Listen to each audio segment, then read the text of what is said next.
नमस्कार, मैं कमलेश कबीर आपका एक बार फिर स्वागत करता हूं इस नए एपिसोड में। आज के इस एपिसोड में विक्रांत मेसी की नई मूवी जो कल रिलीज हुई, द साबरमती रिपोर्ट, उसके बारे में, उसके रिव्यू के बारे में बात करने वाले हैं। सब्जेक्ट है नहीं, लेकिन फिर भी मुझे लगा कि ये मूवी जो है वो देखनी जरूर चाहिए। और मूवी देखने के बाद में जो चीज़ें मिली उसको एक बार आप लोगों के साथ शेयर जरूर करना चाहिए। ओवरऑल अगर आप देखेंगे तो इस मूवी का जो प्रदर्शन है, पहले दिन की जो कुल कमाई है वो 1 करोड़ 69 लाख रुपए है। मतलब बहुत स्लो स्टार्ट।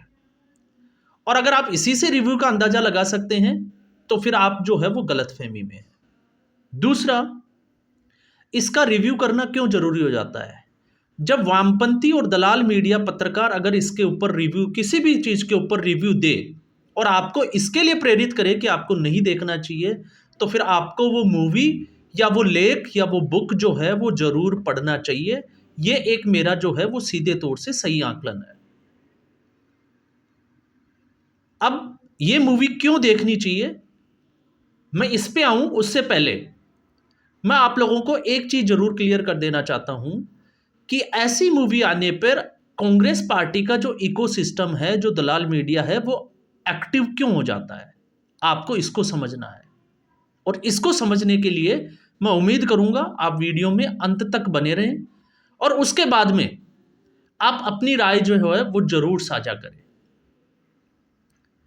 तो अगर हम इस मूवी की बात करते हैं तो इस मूवी में विक्रांत मेसी वैसे जो है वो हिंदुओं के खिलाफ बोलने की वजह से हो सकता है आपके दिल और दिमाग से जो है वो आउट हो, लेकिन हम उसके ऊपर नहीं जाएंगे। उसके निजी जीवन के बारे में हम बात नहीं करने वाले।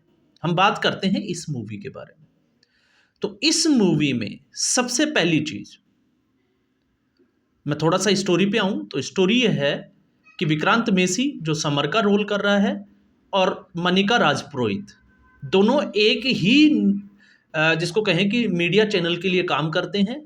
विक्रांत मेसी, इसको इंग्लिश नहीं आती, मनिका राजपुरोहित को जो है वो फराटेदार इंग्लिश आती है। दोनों कवरेज के लिए पहुंचते हैं। विक्रांत मेसी के हाथ कुछ सबूत लगते हैं, लेकिन मनिका राजपुरोहित जो है वो उसको बड़े ही आसानी के साथ में मीडिया हाउस के प्रोडक्शन के जो मैनेजर वगैरह है, बड़े लोगों के साथ मिलकर उसको दबा दिया जाता है। वो जो कैसेट है वो छीन ली जाती है विक्रांत मेसी से, उसको दी नहीं जाती और यहीं से फिर जो है वो स्टोरी शुरू होती है। और फिर उसके बाद में मनिका राजपुरोहित, उसको लगता है कि अब जो है उसका पर्दाफाश हो जाएगा, तो उसकी जगह नई पत्रकार जिसका रोल जो है वो राशि खन्ना कर रही है, उस अमृता, उसको वहां पे भेजा जाता है और उसके हाथ वो कैसेट लग जाती है जिसमें सच्चाई, कुछ फैक्ट्स जो है वो छुपे हुए होते हैं। ये एक पूरी स्टोरी है। अब जब द हिंदू जैसे पत्र जो अखबार है, अगर वो इसके ऊपर रिव्यू छापते हैं और इसको प्रोपेगेंडा साबित करने की कोशिश करते हैं तो आपको अंदाजा लग जाएगा, क्योंकि ऐसे जो अखबार है उनकी कमांड जो है वो वामपंथी लोगों के हाथ में है, तो वो तो कभी नहीं बोलेंगे कि ये मूवी जो है वो सही हो सकती है। अब प्रोपेगेंडा क्यों बता रहे हैं? क्योंकि इसमें जब ट्रेन का सीन आता है या विक्रांत मेसी लास्ट में कुछ मैसेज देने की कोशिश करता है, तो उस वक्त राम राम की जो है वो मतलब पीछे से जो है वो साउंड ट्रैक सुनाई देता है। इसलिए इनको लगता है कि ये जो है वो एक धर्म विशेष से या धर्म समुदाय से जोड़ के इस मूवी को देखा जा रहा है, प्रोपेगेंडा किया जा रहा है। लेकिन ऐसी कहानी है नहीं। ऐसा क्यों, उसको भी आप समझ लिए। पहली चीज, ये मूवी जो है वो गोधरा कांड से ज्यादा भारत के मीडिया के ऊपर है कि मीडिया जो है वो किस तरीके से एक प्रोपेगेंडा तैयार करता है। और दूसरा, इसमें यह नहीं दिखाया गया कि गुजरात के जो दंगे हुए हैं, यह दिखाया गया है कि वो दंगे जो है उसकी वजह क्या थी। और उसकी वजह थी उस साबरमती एक्सप्रेस के बोगी नंबर S6 को, आपको पता होगा, उसको जला देना। और राम राम की चैंट के पीछे अगर आप इसको समझना चाहोगे तो इस ट्रेन को इसलिए नहीं जलाया गया कि उसमें हिंदू थे या साबरमती एक्सप्रेस थे। इस ट्रेन का जो है वो जानबूझकर इंतजार किया जा रहा था, क्योंकि उस डिब्बे में कार सेवक थे और वो अयोध्या से वापस लौट रहे थे। ये इस मूवी में जो है वो दिखाया गया है, जो कि आपको समझने की जरूरत है और देखने की जरूरत है। उसको जलाने के पीछे की वजह यह है। उस गाड़ी का ही वेट क्यों किया जाता है जबकि वो 4 घंटे लेट होती है? और सबसे बड़ा सवाल ये होता है, जो लोग इसके ऊपर सवाल उठाते हैं, तो फिर वहाँ पे जो है वो पेट्रोल कहाँ से आ गया? अचानक से तो पेट्रोल की सप्लाई हो नहीं सकती। और आप देखिए, पत्थरों की अगर हम बात करें कि जैसे पत्थर मारे गए, तो अचानक से जब हिंदुओं का कोई काफ़िला या कोई यात्रा या कोई जो है वो जुलूस वगैरह निकलता है, तो अचानक से जो है वो समुदाय विशेष के लोगों के घरों की छतों के ऊपर पत्थर कहाँ से आ जाते हैं? दिल्ली दंगा देखा हमने। जब ट्रंप भारत में आया, तो वो अचानक से होने वाला दंगा तो नहीं था, और अचानक से अगर दंगा होता है, तो फिर अमानतुल्लाह खान जैसे पार्षद वगैरह जो थे, जो आम आदमी पार्टी के लिए काम करते थे, उनके घरों के ऊपर से पेट्रोल बम चलाने की मसीलें, पेट्रोल बम और पत्थर जो है वो कहाँ से मिले? तो ये जो है वो षड्यंत्र है। ये साबरमती एक्सप्रेस जो है वो 2002 की घटना नहीं है, ये अभी तक की चलती हुई घटनाएँ हैं। लेकिन साबरमती एक्सप्रेस की इस रिपोर्ट को गोधरा कांड का नाम देकर जो है वो दबा दिया जाता है, क्योंकि गोधरा कांड, वहाँ पे तत्कालीन जो मुख्यमंत्री थे नरेंद्र मोदी, उसको कटघरे में खड़ा करना ज़रूरी हो जाता है। और अब मैं ऐसा क्यों कह रहा हूँ? अब मैं सीधे तौर से कहता हूँ आपको, जिस तरीके से आपने देखा, अब 2 उदाहरण से इसको हम समझ लेते हैं। अभी शुभंकर एक मिश्रा है जो पहले जो है वो न्यूज़ चैनल्स पे काम करता था और आजकल जो है वो पॉडकास्ट वगैरह करता है। बड़े-बड़े क्रिकेटर आते हैं, बड़े नेता आते हैं, फ़िल्मकार भी आते हैं, और विक्रांत मैसी के ही इसी फ़िल्म में वो सीधे तौर से कहते हैं कि जब गुजरात में एक किसी कोचिंग सेंटर में आग लग गई थी, और उसके बाद में भारतीय जनता पार्टी के बड़े नेता, मतलब प्रधानमंत्री का दौरा था 2 दिन के बाद में, तो उनको टास्क दिया गया कि आपको जो है पीड़ित के घर जाना है और उनसे ये निकलवाना है कि नरेंद्र मोदी तूने क्या कर दिया। मतलब आप सोच के देखिए किस तरीके से ये एजेंडा और प्रोपेगेंडा चलाते हैं, और वो किस चैनल के लिए काम करते थे। आप उस वक्त की फुटेज आप उठा के देख लीजिए। ये वही चैनल है जिसके बिकने के बाद में बहुत बड़े एक दलाल ने जो है वो सिर पकड़कर टीवी चैनलों पे अजीत अंजुम के साथ में, अभिषेक शर्मा के साथ में इंटरव्यू देता रहता था और ऐसे करता था जैसे उसकी दुनिया लुट गई हो। अब आप समझ गए होंगे मैं किसकी बात कर रहा हूँ। दूसरा, तो ये जो है वो प्रोपेगेंडा करने में किस तरीके के माहिर है ये लोग। और दूसरा मैं इसलिए कह रहा हूँ क्योंकि ये मूवी भी जो है वो पत्रकारिता की पोल खोलती है। तो इसी मूवी के बाद में मैं अब एक घटना का और जिक्र करूँगा आपसे, और वो घटना ये है कि इसी के ऊपर एक मूवी और बनी थी, गोधरा कांड, और उस मूवी को जो है वो किस बुक के ऊपर बनी थी उसकी भी मैं बात करने वाला हूँ।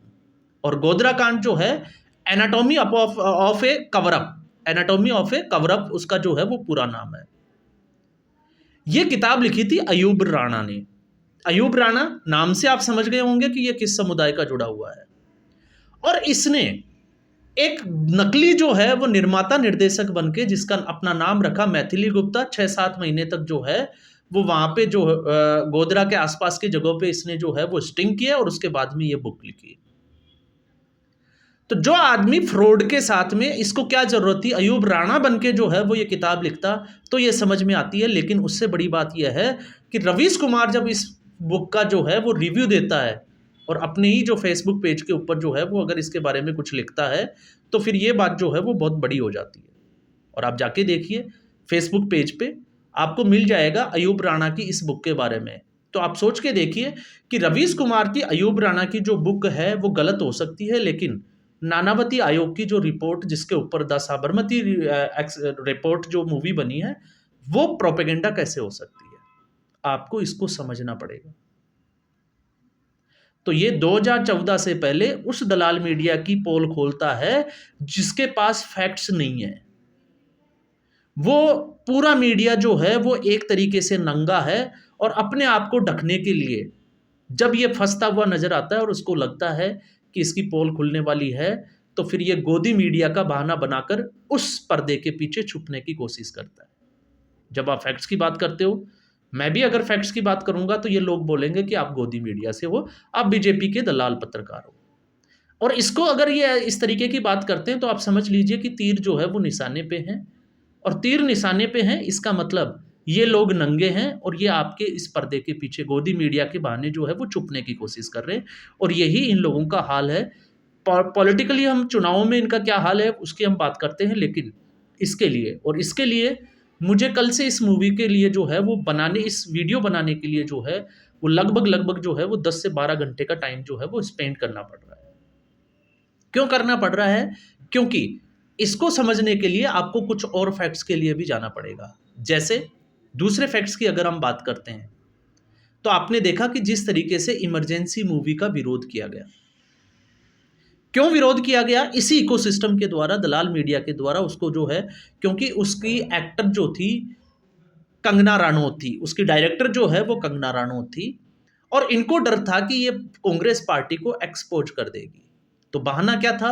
सिखिज्म में, और जिसमें जो है वो सीधे तौर से भिंडरावाले को, अब भिंडरावाले को लेके जो कॉन्स्पिरेंसी है, जो थ्योरी है, इसको जो है संत भी मानते हैं और आतंकवादी भी मानते हैं। मैं उसमें नहीं जाके मैं सीधे तौर से बात करना चाहता हूं कि भिंडरावाले को खड़ा करने के पीछे हाथ किसका था? कांग्रेस पार्टी का। और उसको खत्म करने के पीछे हाथ किसका था? कांग्रेस पार्टी को। और उसका नतीजा ये हुआ, क्योंकि इमरजेंसी मूवी को इसलिए दबाया गया क्योंकि उसमें सिख दंगों का जब जिक्र आता है तो फिर इन लोगों की जो है वो मीडिया रिपोर्ट्स गलत साबित हो जाती है, जिस तरीके की ये थ्योरी अपना प्रोपेगेंडा चलाते थे।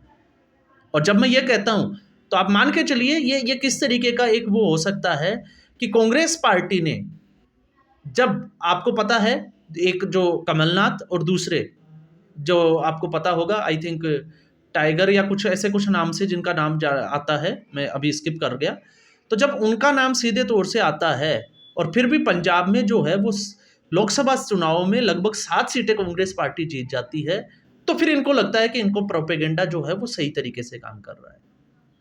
कश्मीर फाइल्स के ऊपर जो है ये नेगेटिव रिपोर्टिंग करते हुए नजर आएंगे, आपको ये प्रेरित करेंगे कि ये मूवी नहीं देखनी चाहिए क्योंकि ये प्रोपेगेंडा है। लेकिन 1989 में जिस तरीके से हिंदुओं का कत्लेआम हुआ, उनको घरों से बाहर निकाल दिया गया और उनकी घर वापसी के लिए ये बात नहीं करेंगे। और आज स्थिति ये है कि जब वहां पे विधानसभा का चुनाव होता है तो उस विधानसभा चुनाव में घाटी की सभी सीटों के ऊपर जो है वो भारतीय जनता पार्टी नहीं, मुस्लिम प्रत्याशियों की जीत होती है जो सीधे तौर से इनका फेवर कर सके। तो ये 2002 की रिपोर्ट नहीं है।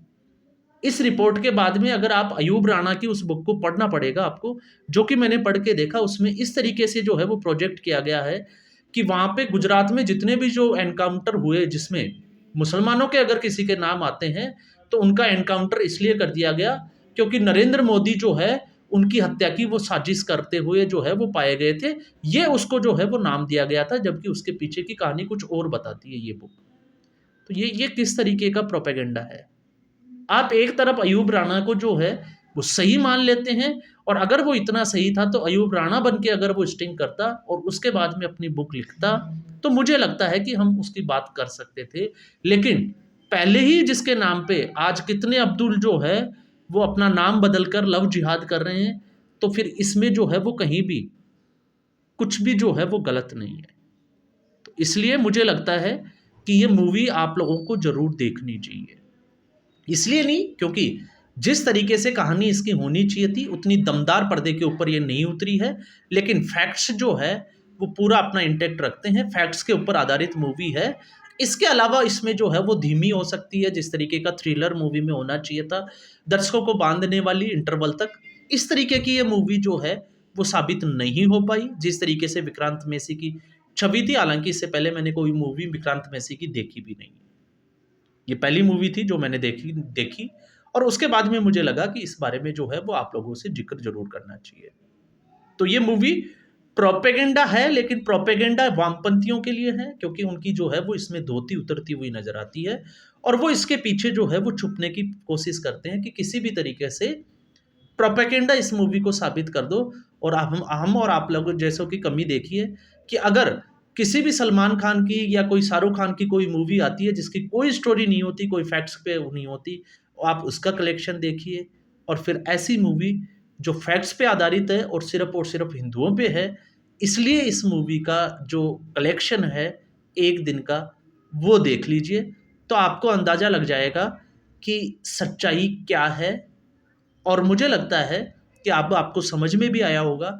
मैंने दोनों मूवी की जहाँ बात की, तो आप अयूब राणा गूगल पे सर्च करिए, उसकी बुक निकालिए। मैं कहता हूँ आप रवीश कुमार जैसे दलाल पत्रकारों के जो है वो फेसबुक पेज निकालिए, जहाँ पे वो इस पुस्तक का विमोचन करते हुए भी नजर आते हैं। तो फिर ये मूवी गलत कैसे हो सकती है। तो आज के एपिसोड में बस इतना ही। उम्मीद करूँगा वीडियो एपिसोड आपको पसंद आया होगा। अगर वीडियो पसंद आया लाइक करें, शेयर करें और चैनल ज़रूर सब्सक्राइब करें। और एक बार फिर मैं चाहूँगा कि आप एक बार मूवी जो है वो ज़रूर देखें। धन्यवाद।